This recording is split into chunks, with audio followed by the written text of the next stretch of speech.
especialista de dados. Muito bem, José Roberto de Toledo, temos esse relatório da Oxfam, a ONG que combate a pobreza, repleto de coisas boas e coisas novas, como eu costumo dizer.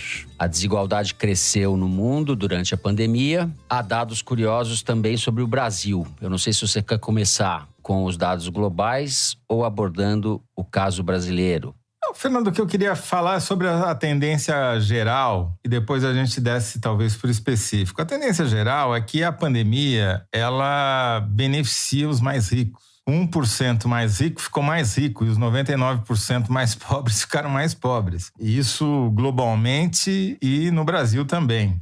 Há uma concentração de renda durante a situação econômica em que a pandemia provoca ou ajuda a provocar. Então, aumenta a fuga de capitais para os países ricos, não só de capitais, mas também de gente, né? O Brasil, por exemplo, despencou no ranking de preferência dos investidores internacionais, investidores globais. Para você ter uma ideia, em 2013, fatídico ano de 2013, junho, né, dos famosos movimentos de junho de 2013, naquele ano o Brasil era o terceiro país de preferência no mundo dos investidores internacionais. Em 2021, já tinha caído para 8º e agora saiu o ranking novo, caímos para 10º. Ou seja, durante a pandemia piorou ainda mais. Esse ranking é feito pela consultoria PwC, é uma entrevista com investidores, né? Se a gente olhar também os dados de inflação, a gente vê que ela cresceu para todo mundo no Brasil, mas ela cresceu mais para os mais pobres do que para os mais ricos, por incrível que pareça. A energia elétrica e o gás, que tem um peso maior no orçamento familiar de quem ganha menos, cresceu o dobro do que é a inflação no Brasil. E não é só porque faltou chuva, não,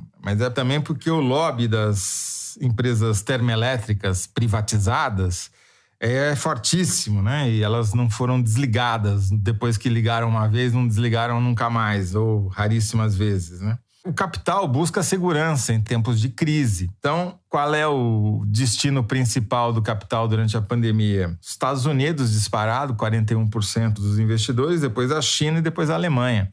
Então, o que a gente está assistindo, paralelamente à tragédia humanitária que a pandemia causa, é uma tragédia econômica em marcha, em que você tem um aumento da desigualdade que parece uma coisa etérea, mas é muito palpável. Ele paralisa setores inteiros da economia e quem é prejudicado é, obviamente, mais o empregado do que o empregador, né? Como se tudo isso não bastasse, ainda temos uma instabilidade política global nos setores de energia que estão catapultando os preços do petróleo e do gás por conta da ameaça de guerra na Ucrânia, né, entre Rússia e a OTAN. E você teve um ataque em Abu Dhabi por rebeldes iemenitas que desestabilizaram o Oriente Médio e fizeram o preço do petróleo subir. Ou seja, esse aumento da desigualdade, ele aumenta a tensão acumulada na base da pirâmide, que morre mais, está pagando mais caro para comer, não está conseguindo comprar gás para cozinhar, não consegue mais pagar a conta de luz, não tem mais emprego estável, só tem bico quando tem, né? Está cada vez mais dependente do auxílio governamental. E isso vai desaguar como? Em insatisfação, né? Em desaprovação dos governantes, no caso brasileiro, desaprovação do Bolsonaro. O Bolsonaro pode até achar que os ministros militares são os mais importantes porque garantem o apoio da tropa, ou pode incensar o ministro do turismo lá, fazer ele tocar sanfona nas lives dele, ou pode falar bem da Damares, mas quem vai reelegê-lo ou não é o ministro da Economia, o Paulo Guedes, que é com o bolso que o eleitor vota. E nesse cenário, está muito ruim para o Bolsonaro, cada vez pior, eu diria. Não vai adiantar apelar para a Bíblia se o bolso estiver vazio, entendeu? Então, esse é o cenário que vai se dar à eleição. E o Bolsonaro tem muito pouco a oferecer nesse campo. Tirando o lançamento do Pix, ele não tem absolutamente mais nada para falar de bom sobre a economia durante a gestão dele. Ele pode botar a culpa na pandemia, no Ômicron, no Diabo 4, mas o fato é que o discurso discurso liberal do Paulo Guedes já não tem mais apelo. Não adianta ficar falando em reforma, privatização, que isso não vai dar nenhum voto, além dos votos da Faria Lima que ele já tem. Então, o problema do Bolsonaro é que vai ter que enfrentar um candidato de oposição em cujo mandato o Brasil,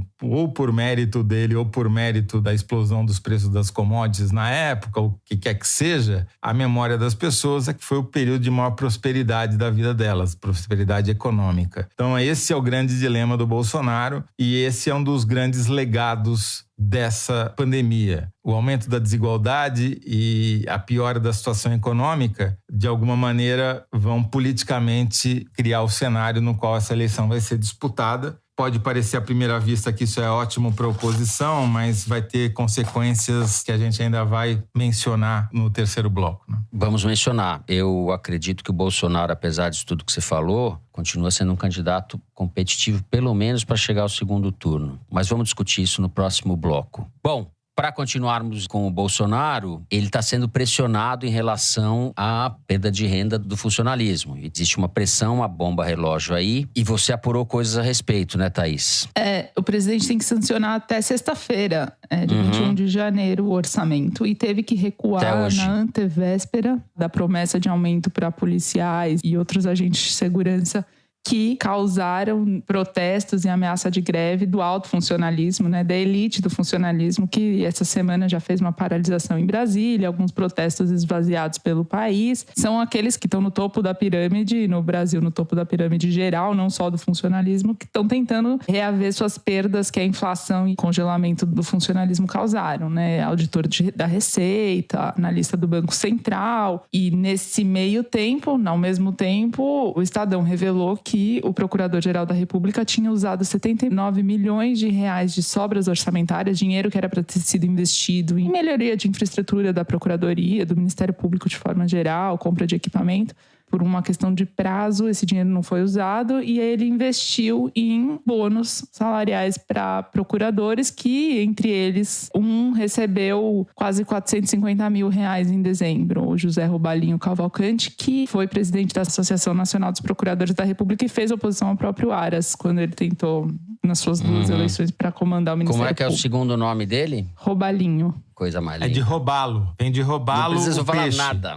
Vem do peixe. Que nem o deputado Afanásio Jazade e o outro era o Jacinto Lamas, que era o cara do Mensalão, que é do PL, né? Que era o tesoureiro do PL, Jacinto Lamas, Afanásio Jazade, José Robalinho. Vamos lá. O Brasil é divertido. O seguinte, o Bolsonaro, a cada 1% de aumento que ele dá para funcionário público geral, ele compromete 3 a 4 bilhões de reais do orçamento. O orçamento já está com mais gastos do que receitas. E o Ministério da Economia, o Paulo Guedes já está pressionando para vetar 9 bilhões. Ele claramente promete mais do que ele pode dar e ele teve que recuar agora. E os agentes de segurança que tinham motivado a insatisfação dos outros funcionários públicos vão ficar eles insatisfeitos se o presidente desistir mesmo do aumento para essas categorias específicas que fazem parte da base eleitoral do Bolsonaro, a qual ele queria justamente agradar no ano eleitoral com um aumento. Ainda comentando a perversidade da inflação e dessas desigualdades que a pandemia acentuou, um dos aspectos que fez com que a Procuradoria-Geral da República tivesse essa sobra orçamentária, esse dinheiro a mais para dar em bônus para os seus procuradores no final do ano, foi justamente a inflação, né? A inflação aumenta o orçamento geral e entre eles o do próprio Ministério Público, e aí quem se beneficia é quem já recebe muito mais. Então a gente vê esse mecanismo se replicando em várias frentes diferentes. Enquanto isso, enquanto esse elite do funcionalismo recebe seus 30 mil reais por mês, mais ou menos, um auxiliar de enfermagem de hospital municipal que está na linha de frente da pandemia desde o começo recebe 1.500, um enfermeiro recebe 3 mil reais servindo ao Estado. Então, as distorções são essas e se reproduzem no funcionalismo público. É porque o governo Bolsonaro, ele é o governo dos lobbies, ele é o governo de quem já tem poder. Quem tem poder conquista mais poder. Essa elite do funcionalismo público, ela tem um poder político gigantesco, né? Os policiais federais, os procuradores mandam no orçamento, né? Os auditores da Receita Federal,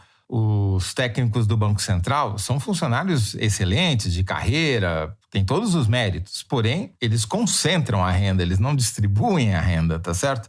E o governo Bolsonaro é um governo de lobbies, de lobistas. É muito difícil um governo de lobistas se reeleger, porque ele não tem apelo para a maioria da população, ele tem um apelo para setores que já são empoderados e que já ganham mais. Essa é a lógica que ele está reproduzindo. Então, ao tentar dar um aumento, aparentemente sem sucesso para os policiais, né? Tá tentando reproduzir, nem essa lógica ele tá conseguindo, né? O cobertor dele é curto. Porque sempre acontece isso. A soma das partes é muito maior que o todo, especialmente quando algumas partes têm mais poder que outras. Eu deixei de mencionar no começo, acho que vale a pena voltar a isso, Fernando, quando você mencionou o relatório da Oxfam, que uma das coisas que eles compilaram é a lista dos bilionários, e chama muita atenção que na lista dos bilionários brasileiros, um dos mais bem colocados é o Jorge Moll Filho, dono da Redditor, médico cardiologista. Começou aí com uma clínica de diagnósticos, depois foi abrir um hospital na Barra da Tijuca, no Rio de Janeiro, o Barra D'Or. Hoje já tem mais de 30 hospitais, abriu capital e por conta disso o patrimônio dele foi para mais de 20 bilhões e ele ficou ali no topo. Mas não deixa de ser irônico que isso tenha acontecido num ano de pandemia, né? E que o hospital dele em São Paulo, que é onde ele aposta como símbolo da sua rede, seja o hospital de preferência do presidente da República. É isso. Vamos encerrar o segundo bloco? Então a gente vai ficando por aqui no segundo bloco. Agora temos o número da semana, que é a estatística retirada da seção Igualdades do site da Piauí. O nosso diretor Marcos Amoroso, diretor interino, é isso, Marcos Amoroso? Cadê você? Cadê você, meu filho? Como diz o Scooby-Doo. Marcos Amoroso, cadê você, meu filho? Fala, Fernando. Opa! O número da semana é 4,2 milhões. Esse é o número de brasileiros vivendo atualmente no exterior. Para a gente ter uma ideia, essa é uma quantidade maior do que toda a população do Uruguai, que tem 3,5 milhões de habitantes. A imigração, Fernando, cresceu de forma constante nos últimos anos no Brasil. Entre 2015 e 2020, o número de brasileiros vivendo no exterior aumentou 55%. Esse fluxo de imigrantes foi contido em 2020 temporariamente pela pandemia, mas em 2021, ao que tudo indica, a rota de saída do país voltou a ficar movimentada, já que a emissão de documentos para obter visto ou dupla cidadania mais que dobrou em comparação com o ano anterior. O destino mais comum de quem decide morar fora são os Estados Unidos. A terra do Tio Sam abriga mais de 1.800.000 brasileiros, segundo uma estimativa do Itamaraty. O Igualdades dessa semana, feito pela Amanda Gorziza e pela Renata Buono, destrincha os dados do êxodo brasileiro.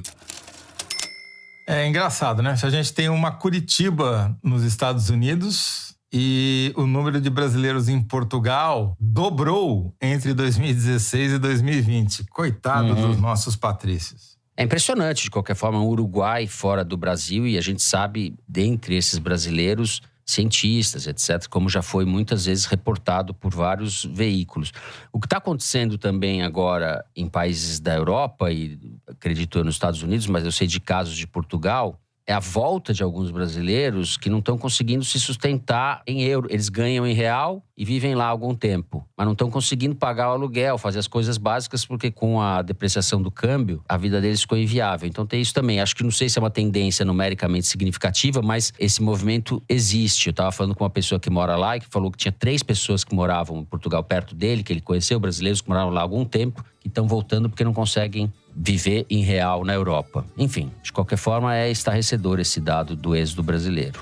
A gente encerra assim o número da semana. No próximo bloco nós vamos falar do racha, não sei se podemos dizer assim, a Thaís vai me dizer que eu estou exagerando ou não, do racha na base bolsonarista, dos riscos à democracia no Brasil, de Lula e Alckmin, de Dória, etc, etc. A gente já volta.